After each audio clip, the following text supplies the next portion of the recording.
Battery removal, installation. Remove the battery compartment. Install the 4 AAA alkaline batteries. And place the battery compartment back into the safe.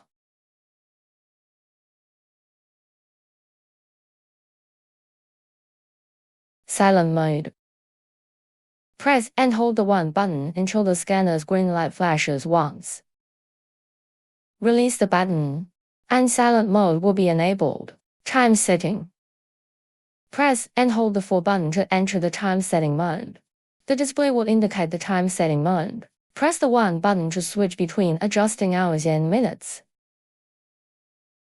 Press the 2 button to decrease the value. Press the 3 button to increase the value.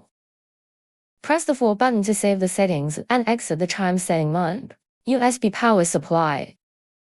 When the gun safe runs out of battery, simply plug in the USB cable to restore normal operation.